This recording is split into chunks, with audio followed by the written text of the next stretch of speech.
So ಮೊದಲನೇದಾಗಿ congratulation. ಒಂದು ಸ್ವಲ್ಪ ಸ್ಮೈಲ್ ಇರಲಿ. ಆಗ್ಲಿಂದ ತುಂಬ ಸೀರಿಯಸ್ ಆಗಿದ್ದೀರಾ, ಯಾಕೆ ತುಂಬ ಟಯರ್ಡ್ ಆಗಿದ್ದೀರಾ? ಸ್ವಲ್ಪ ಟಯರ್ಡ್ ಆಗಿದ್ದೀನಿ ಅಷ್ಟೇ, ತುಂಬ ಏನಿಲ್ಲ. ನನಗೆ ರೆಸ್ಪಾನ್ಸ್ ಏನಿದೆ, ಬಿಕಾಸ್ ನಾವು ಬೆಳಗ್ಗೆ ನಮಗೆ ಗೊತ್ತಾಗಿಲ್ಲ ರೆಸ್ಪಾನ್ಸ್, ಎಲ್ಲ ಒಳಗಡೆ ಇದ್ವಿ ಹೋಗಿದ ತಕ್ಷಣ.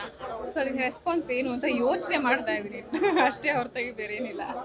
ನಿಮ್ಮ ಪಾತ್ರನ ನೋಡಿದಾಗ ನಾವು ಸಿನಿಪ್ರಿಯರು ಯಾರಾದರೂ ನೋಡಿದಾಗ ಏನೋ ಲವ್ ಇರ್ಬೋದು ಅನ್ಸುತ್ತೆ, ಬಟ್ ಇದು ಕಂಪ್ಲೀಟ್ಲಿ ಡಿಫ್ರೆಂಟ್ ಸಿನಿಮಾ. ಸೊ ನಿಮಗೆ ಹೇಗೆ ಅನ್ನಿಸ್ತು the journey, the Bhima journey ಹೇಗೆ ಅನ್ನಿಸ್ತು? ಖಂಡಿತವಾಗ್ಲೂ ಹೌದು, ನೀವು ಹೇಳಿದಂಥ point very right. It is a very different love story. ನೀವು ಲವ್ ಸ್ಟೋರಿ ಅಂತ ತೊಗೊಂಡ್ರೆ it's a very different love story. So that is I think the beauty of Vijay sir creating a character ಅಂತ ಅನಿಸುತ್ತೆ. ಬಿಕಾಸ್ ಅಷ್ಟು ಕಥೆಯಲ್ಲಿ ಹೊಂದ್ಕೊಂಡು ಬರೀ ಪ್ರೀತಿಗೆ ಮಾತ್ರ ಅಲ್ಲ ಅಂತ ತೋರಿಸಿರುವಂತಹ ಒಂದು ಕ್ಯಾರೆಕ್ಟರ್ ಇದು. ಭಾಳ ಖುಷಿ ಇದೆ ಅದು. ಭೀಮಾ ಅಂದರೆ ದುನಿಯಾ ವಿಜಯ್ ಸರ್ನ ನೋಡಿ ಇಡೀ ಏರಿಯಾ ಹುಡುಗರು ಇರ್ಬೋದು, ಯಾರೇ ಇರ್ಬೋದು, ಎಲ್ಲರೂ ಹೆದರ್ತಾರೆ. ಬಟ್ ದುನಿಯಾ ವಿಜಯ್ ಭೀಮಾ ಅವರು ನಿಮಗೆ ಮಾತ್ರ ಹೆದರ್ತಾ ಇದ್ರು, ಅದು ಹೇಗೆ ಅನ್ನಿಸ್ತು? ಅದನ್ನು ತುಂಬ ಚೆನ್ನಾಗಿ ಡಿಸೈನ್ ಮಾಡಿದ್ದಾರೆ. ಹೌದು, ಅದು ನಿಜ ಅಲ್ವಾ, ಎಲ್ಲರಿಗೂ ಹೆದರ್ತಾರೆ. ಆದರೆ ಮನೇಲಿ ತಾಯಿ ಮತ್ತು ಗರ್ಲ್ ಫ್ರೆಂಡಿಗೆ ಹೆದರಲೇಬೇಕು. ಯಾರಿಗೆ ಹೆದರಲಿಲ್ಲ ಅಂದರೂ ಇವ್ರಿಗೆ ಹೆದರ್ತಾರೆ. So it is very well done ಅಂತ ಹೇಳ್ಬೋದು. ಭಾಳ ಖುಷಿ ಇದೆ ಅದರಲ್ಲಿ.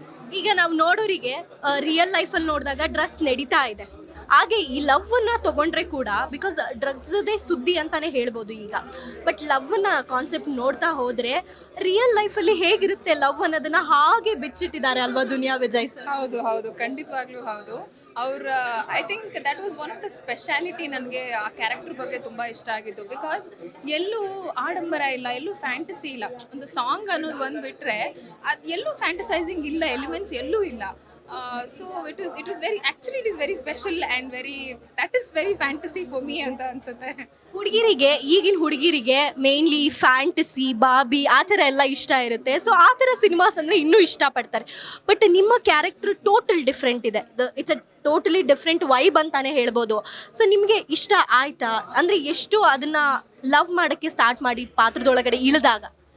C everybody has their own choices. ಇವಾಗ ಒಬ್ರಿಗೆ ಹಂಗೆ ಇಷ್ಟ ಆಗುತ್ತೆ ಅಂದರೆ ಇನ್ನೊಬ್ರಿಗೆ ಹಿಂಗೆ ಇಷ್ಟ ಆಗೇ ಆಗುತ್ತೆ. ಸೊ ನನಗೆ ಸಂಪೂರ್ಣವಾಗಿ ಇಷ್ಟ ಆಗಿರುವಂಥ ಪಾತ್ರ ಇದು. ಬಿಕಾಸ್ ನಾನು ಹೇಳ್ದಂಗೆ ಬರೀ ಒಂದು ಲವ್ ಇದು ಜರ್ನಿನ ತೊಗೊಂಡು ಹೋಗುವಂಥ ಕ್ಯಾರೆಕ್ಟರ್ ಅಲ್ದಿರ ಸಿನಿಮಾಗೆ ಅವರೆಷ್ಟು ಕನೆಕ್ಟೆಡ್ ಆಗಿದ್ದಾರೆ, ಆ ನಾಯಕ ನಟಿನೂ ಎಷ್ಟು ಕನೆಕ್ಟೆಡ್ ಆಗಿದ್ದಾರೆ ಅಂತ ತೋರಿಸಿದ್ದಾರೆ. ಸೊ ಅದು ನನಗೆ ಭಾಳ ಖುಷಿ ಇದೆ. ನನಗೆ ಬಾರ್ಬಿ ಥರ ಕಾಣಿಸೋದ್ರು ಓಕೆ, ನನಗೆ ಈ ಥರ ಕಾಣಿಸಿದ್ರು ಓಕೆ. ಆ್ಯಕ್ಚುಲಿ ಹೇಳಬೇಕು ಅಂದರೆ ಬಾರ್ಬಿ ಥರಕ್ಕೆ ತುಂಬ ರೆಡಿ ಆಗಬೇಕು, ಈ ಥರಕ್ಕೆ ಸ್ವಲ್ಪ ಕಮ್ಮಿನೇ ರೆಡಿ ಆಗ್ಬೋದು, ಬೇಗ ಬಂದ್ಬಿಡ್ಬೋದು ಸೆಟ್ಟಿಗೆ. ಸೊ ಬಟ್ ಸಾಂಗಲ್ಲಿ ಖಂಡಿತವಾಗ್ಲೂ ನಾವು ಆಪೋಸಿಟಾಗೆ ಕಾಣಿಸ್ಕೊಂಡಿದ್ದೀವಿ ಇಬ್ರು ಅಷ್ಟೇ. So very very happy. ನಾನು ಭಾಳ ಖುಷಿಯಾಗಿದೆ. ನಂಗೆ ಸಿಕ್ಕಂಥ ಪಾತ್ರದಲ್ಲಿ ನಂಗೆ ಬರೆದಿರೋವಂಥ ಪಾತ್ರ ಭಾಳ ಖುಷಿಯಾಗಿದೆ ನನಗೆ. ಎಷ್ಟೋ ಕನಸಿನ ಹುಡುಗಿಯರು ದುನಿಯಾ ವಿಜಯ್ ಅವ್ರನ್ನ ಒಮ್ಮೆ ಮೀಟ್ ಮಾಡಬೇಕು, ಸೆಲ್ಫಿ ತಗೋಬೇಕು ಅಂತ ಅನ್ಕೋತಾರೆ. ಬಟ್ ನೀವು ಅವ್ರ ಗರ್ಲ್ ಫ್ರೆಂಡ್ ಆಗಿದ್ರಿ ಅಲ್ವಾ, ಎಷ್ಟು ಖುಷಿ ಇದೆ. ಸಿನಿಮಾದಲ್ಲಿ ಗರ್ಲ್ ಫ್ರೆಂಡ್ ಆಗಿದ್ದೆ, ಆ ವಿಷಯಕ್ಕೆ ನಂಗೆ ಭಾಳ ಖುಷಿ ಇದೆ. ಅದೊಂಥರ ಭಾಳ ಖುಷಿ ಇತ್ತು. ಅವ್ರು ಬಂದು ಹೆದರ್ಕೊಳ್ಳೋದೇ ಆಗಲಿ, ನಿನ್ನ ಡೋ ಬಂದು ಅಂತ ಹೇಳೋದೇ ಆಗಲಿ, ಆಗ ಭಾಳ ಮಜಾ ಇತ್ತು, ಭಾಳ ಖುಷಿ ಇತ್ತು. Very happy. ಸೊ ನೀವು ಸಿನಿ ಪ್ರಿಯರಿಗೆ ಹೇಳೋದಾದರೆ ಏನು ಹೇಳ್ತೀರಾ from Bhima part? Cinema already release ಆಗಿದೆ. ಎಲ್ಲರೂ ದಯವಿಟ್ಟು ಬಂದು ಥಿಯೇಟರಲ್ಲೇ ಸಿನಿಮಾ ನೋಡಿ. ಯಾಕೆ ಅನ್ನೋದು ನೀವು ಸಿನಿಮಾ ನೋಡಿದಾಗ ನಿಮ್ಗೆ ನಿಜವಾಗ್ಲೂ ಗೊತ್ತಾಗುತ್ತೆ. ಒಂದು ಸೋಷಿಯಲ್ ಮೆಸೇಜ್ ಇಟ್ಕೊಂಡು ಒಂದು ರೆಸ್ಪಾನ್ಸಿಬಲ್ ಆಗಿ ವಿಜಯ್ ಸರ್ ಡಿರೆಕ್ಟ್ ಮಾಡಿದ್ದಾರೆ. ಹಾಗೂ ಎಲ್ಲರೂ ಹೊಸಬ್ರು ಇರೋರು. ಸೊ ಒಂದು ಒಳ್ಳೆ ಅನುಭವ ಸಿಗುತ್ತೆ ನಿಮಗೆ ಅಲಾಂಗ್ ವಿತ್ ಸೋಷಿಯಲ್ ಮೆಸೇಜ್. ದಯವಿಟ್ಟು ಸಿನಿಮಾ ನೋಡಿ ಅಂತ ಕೇಳ್ಕೊತೀನಿ. Thank you so much. Thank you.